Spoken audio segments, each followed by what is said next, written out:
सुप्रभात बच्चों, आज हम पढ़ेंगे अध्याय 5 शब्द रचना अर्थात शब्दों की रचना किस प्रकार होती है।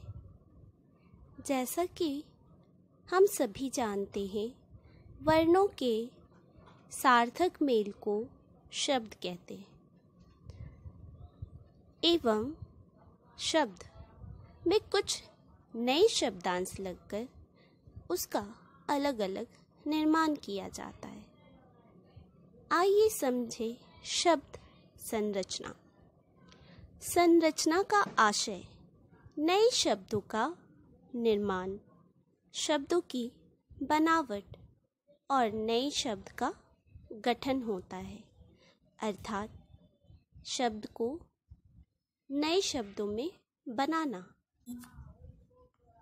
इसके अंतर्गत शब्द संरचना के लिए दो प्रकार निम्नलिखित है: उपसर्ग एवं प्रत्यय। उदाहरण: लेख मूल धातु है जिसमें अक प्रत्यय से लेखक शब्द का निर्माण हुआ एवं सु उपसर्ग से सुलेख शब्द का निर्माण हुआ। इस प्रकार प्रत्यय एवं उपसर्ग शब्दों में मिलकर नए शब्दों का एवं उनके नए अर्थों का निर्माण करते हैं। ये उपसर्ग एवं प्रत्यय के बारे में हम आगे जानें। उपसर्ग की परिभाषा: जो शब्दांश किसी शब्द के पहले जुड़कर उसके अर्थ में विशेषता उत्पन्न कर देता है, उसे उपसर्ग कहा जाता है। शब्दांश अर्थात शब्दों का अंश। उपसर्ग किसी भी शब्द के पहले जुड़ता है। ये आप याद रखिएगा।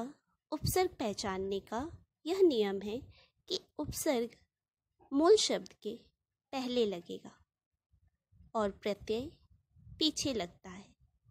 उपसर्ग किसी भी शब्द में जुड़कर उसमें परिवर्तन लाता है एवं उसके अर्थों में भी परिवर्तन ला देता है। इस प्रकार उपसर्ग में कई प्रकार हैं। जैसे हिंदी में 4 प्रकार के उपसर्ग प्रयुक्त होते हैं: संस्कृत उपसर्ग, हिंदी के उपसर्ग, आगत उपसर्ग, संस्कृत के अव्यय और विशेषण। सर्वप्रथम हम संस्कृत के उपसर्ग के बारे में जानेंगे, जो संस्कृत शब्द से लिए गए हैं। जैसा कि हम लोग जानते हैं, उपसर्ग शब्दांश होते हैं, अतः यह संस्कृत शब्दों से लिए गए हैं। उदाहरण: अति अर्थ अधिक। उदाहरण: अतिवृष्टि। दुर अर्थ कठिन। उदाहरण: दुर्गम। ये 2 उदाहरण संस्कृत के उपसर्ग के हैं। देखिए, अति से अर्थ अधिक निकलता है। उदाहरण: अतिवृष्टि अर्थात अधिक बारिश। दूर का अर्थ होता है कठिन। दुर्गम जहाँ जाना कठिन हो। इसका उदाहरण है दुर लगने से शब्द में परिवर्तन। दूसरा है हिंदी के उपसर्ग। अर्थ सहित कुछ उदाहरण: अध अर्थ होता है आधा। उदाहरण: अध खिला अर्थात आधा खिला। भर पूरा। उदाहरण: भरपेट अर्थात